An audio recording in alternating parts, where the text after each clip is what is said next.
Hello everyone, journalist Jagdev గారు ప్రస్తుతం స్టూడియోలో ఉన్నారు. వెల్కమ్ చెప్దాం. Hello sir. జకీర్. సార్, ఇప్పుడు ఏపీకి రాహుల్ గాంధీ గారు అలానే సోనియా గాంధీ గారు వస్తున్నట్టు కూడా తెలుస్తుంది. ఏంటి సార్ దీని అప్డేట్స్? యాక్చువల్గా రాహుల్ గాంధీ గారు, సోనియా గాంధీ గారు, అలాగే ఖర్గే గారు వీళ్ళందరూ వస్తున్నారు. ఇక్కడ అనంతపురం జిల్లా బండపల్లిలో నిరసన తెలియజేయబోతున్నారు అనేది ఒక వార్త అయితే ఉంది. రేపు ఫిబ్రవరి 2న ఇప్పుడు ఎందుకు అని మూలాల్లోకి వెళ్తే చాలా డౌట్స్ అయితే వస్తున్నాయి. చాలామంది చాలా విశ్లేషణలుగా చెప్పేది అంశం ఏంటంటే, మొదటిది ఆంధ్రప్రదేశ్లో కాంగ్రెస్ని బలోపేతం చేయడం.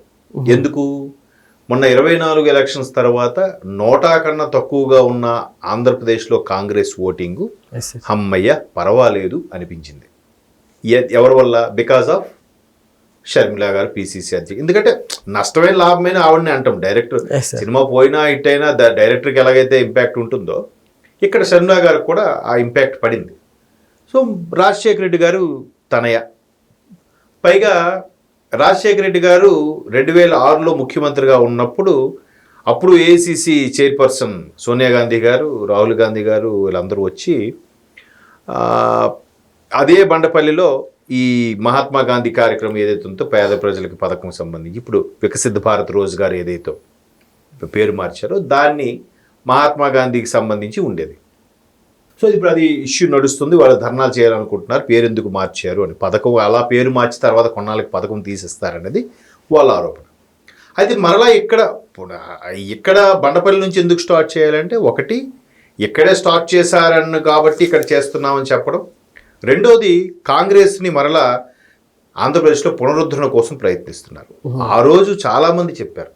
స్వయంగా ముఖ్యమంత్రి కిరణ్ కుమార్ రెడ్డి గారు కూడా, అక్కడ ఆంధ్రప్రదేశ్ కానీ విడిపోతే 29వ రాష్ట్రం ఆంధ్రప్రదేశ్ అవుతుంది, రాజధాని కూడా లేని ఒక అనాథగా అయిపోతుంది, చాలామంది ఆంధ్రలో ఆగ్రహవేశాలతో ఉన్నారు అని అంటే, ఇక్కడ తెలంగాణ పరంగా రాజకీయాలు లబ్ధి కోసం వీళ్ళు ఇక్కడ వాళ్ళు కొంతమంది రాంగ్ రిపోర్ట్లు ఇవ్వడం, మొత్తం మీద ఏదైతేనే తెలంగాణ ప్రకటించేసింది. పోని తెలంగాణ ప్రకటించింది కదా అని తెలంగాణలో కాంగ్రెస్ ప్రభుత్వం వచ్చిందా? రాలేదు. కేసీఆర్ గారి ప్రభుత్వం వచ్చింది.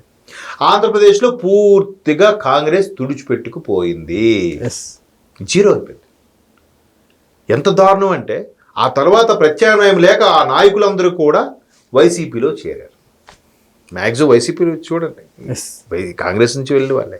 అందుకే తల్లి కాంగ్రెస్ పిల్ల కాంగ్రెస్ అని కూడా విమర్శలు ఉండేవి.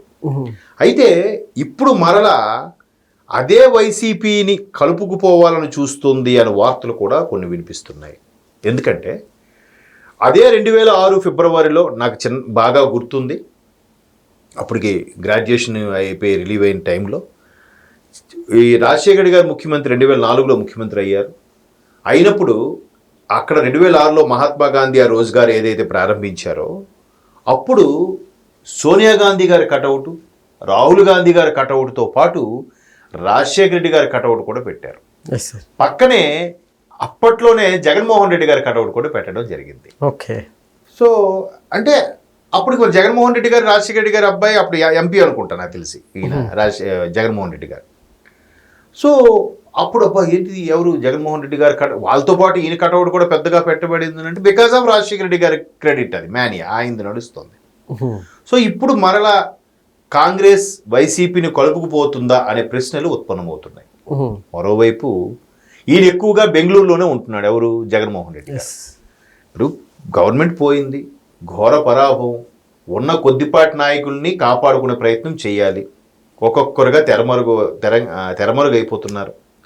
రీసెంట్గా వల్లభనేని వంశీ గారు ఎక్కడున్నారో తెలియదు, ఫోన్ స్విచ్ ఆఫ్ అని ఒక వార్త వచ్చింది.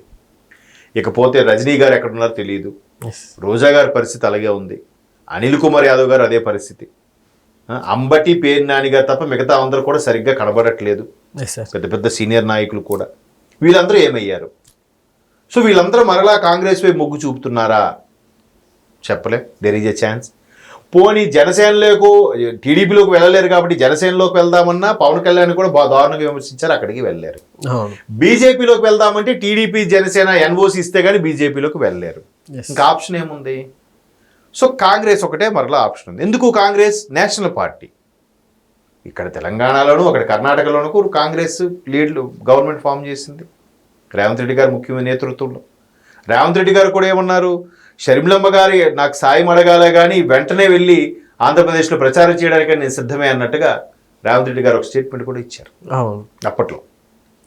సో ఇక్కడ జగన్మోహన్ రెడ్డి గారు బెంగళూరులో ఉండడం, అక్కడ డీకే శివకుమార్ గారు సిద్ధరామయ్య గారి మీద ఉండే పొరపచ్చాలు, లేదు సిద్ధరామయ్య గారే కొనసాగుతారు ఆ కర్ణాటక సీఎంగా, డీకే శివకుమార్ గారు కాదంటాం, మరోవైపు డీకే శివకుమార్ గారు ఢిల్లీ వెళ్ళి లాబింగ్ చేయడం, ఆయన మనుషులు, ఈ మొత్తం వ్యవహారం ఈయన బెంగళూరులో మాట్లాడితే జగన్మోహన్ రెడ్డికి వెళ్ళిపోవడం అంటే ఈయన మరలా కాంగ్రెస్కి వెళ్ళడానికి సిద్ధంగా ఉన్నాడా అంటే చెప్పలేము.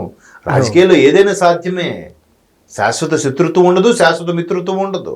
సార్ పైపెచ్చు నిజంగా ఎలక్షన్స్ ముందు సీఎం రమేష్ గారు, మన ఎవరు అనకాపల్లి ఎంపీ, ఆయన ఒక మాట అన్నాడు, ఏమంటే జగన్మోహన్ రెడ్డి గారు కానీ కర్మకాలి గెలిస్తే కేంద్రంలో ఏ పార్టీతో వెళ్తాడు ఆయన, రాష్ట్రాన్ని ఏ విధంగా ఉద్ధరిస్తాడు చెప్పండి అని డైరెక్ట్గా ఆర్కే గారి ఇంటర్వ్యూలో ఏదో చెప్పాడు. అంటే మంచి క్వశ్చన్ అది. ఎందుకంటే బీజేపీలోకి వెళ్ళలేడు ఆయన జగన్మోహన్ రెడ్డి గారు ఒకవేళ గెలిచుంటే మొన్న 24లో. ఎందుకు? బీజేపీలో ఆల్రెడీ టీడీపీ జనసేన ఉంది కాబట్టి రానివ్వరు. కాంగ్రెస్లోకి వెళ్ళలేడు. కాంగ్రెస్ విభేదించే బయటకు వచ్చి కదా కాంగ్రెస్ వైసీపీ అని పెడితే ఆ పార్టీ యొక్క ఓటింగ్ అంతా కూడా ఈయన క్యాప్చర్ చేసేసుకుంటే, ఆ పార్టీలో ఉండే సీనియర్ నాయకులందరూ కూడా ఈయన తీసేసుకుంటే ఇంక కాంగ్రెస్ జీరో అయిపోవడానికి ప్రధాన కారణం ఇది కూడా ఒక రీజనేగా. ఒకటి తెలంగాణ స్టేట్మెంటు, రాష్ట్రాన్ని విడగొట్టడం ఒకటి అయితే కాంగ్రెస్ జరిగిన నష్టం, రెండోది జగన్మోహన్ రెడ్డి లాంటి వ్యక్తులు కాంగ్రెస్ బయటకు వచ్చిన వల్ల కూడా కాంగ్రెస్కి నష్టం జరిగింది. సో మరలా దాన్ని పోడ్చడానికి కాంగ్రెస్ అధిష్టానం ప్రయత్నిస్తోంది అని కూడా ఒక చర్చ నడుస్తుంది. తప్పే ఉంది, ఆగితే అవ్వచ్చు. ఇప్పుడు ఆయనకున్న కేసుల వ్యవహారం కానీ, ఆయన మీద ఉన్న ఇవన్నీ కానీ ఎలిగేషన్స్ అన్ని కూడా మరలా ఎంతో కొంత చక్కబెట్టాలంటే కాంగ్రెస్ ఒకటే ఆప్షన్ ఆయనకి మేబీ. మరోవైపు జంతర్ మంతర్లో కూడా ధర్నా చేసినప్పుడు ములాయం సింగ్ గారు యాదవ్, అఖిలేష్ యాదవ్ గారు వచ్చినప్పుడు ఇండియా కూటమి ప్రతినిధిగా వచ్చి ఈయన కలిసి వెళ్ళారు. అప్పటి నుంచే జగన్మోహన్ రెడ్డి గారు కాంగ్రెస్తో మంతనాలు జరుపుతున్నారు ఇండైరెక్ట్గా అని ఒక వార్త అయితే ఉంది. There is a chance. ఎలాగూ వాళ్ళు వస్తున్నారు, వెనక నుంచి ఈయన రమ్మని చెప్తున్నారేమో, వీళ్ళు కూడా మేము మద్దతు ఇస్తాం, మేము పరోక్షంగా ఇస్తాం అని అంటారేమో, లేదా బీజేపీకి భయపడి వెనక నుంచే సపోర్ట్ ఇస్తారు కానీ బయటికి రాకుండా సపోర్ట్ ఇస్తారేమో జగన్మోహన్ రెడ్డి గారు, చెప్పలేము. మొత్తం మీద కాంగ్రెస్లో భారీ సమీకరణాలు జరగబోతున్నాయి. ఆంధ్రప్రదేశ్లో షర్మిలా గారి యొక్క సత్తా పెంచడానికైనా, లేదా షర్మిలా గారిని మరలా జగన్మోహన్ రెడ్డి గారిని కాంప్రమైజ్ చేయడానికైనా ఏవైనా జరగచ్చు అనేది ఒక చర్చ అయితే నడుస్తుంది. కాంగ్రెస్ కూడా గట్టిగానే ప్రయత్నిస్తుంది ప్రతిదీ కూడా. అటు కేరళ కానీ ఇటు తమిళనాడులో కూడా ఈ అవకాశం లేకపోతుంది కానీ ఓవరాల్గా కూడా నార్త్లో దాని ప్రభావం తగ్గిన సెకండ్ అతిపెద్ద పార్టీ ఏదంటే ప్రస్తుతానికి కాంగ్రెసే ఉంది. సో ఏదో ఒక పార్టీకి నేషనల్లో దన్ను ఉండాలి కాబట్టి మేబీ జగన్మోహన్ రెడ్డి గారు ఈ విధమైన స్కెచ్ అయినా వేస్తుండొచ్చు, చెప్పలేము.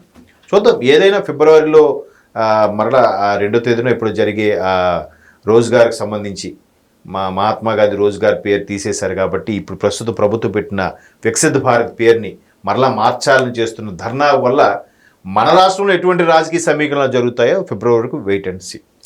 Okay sir, thank you.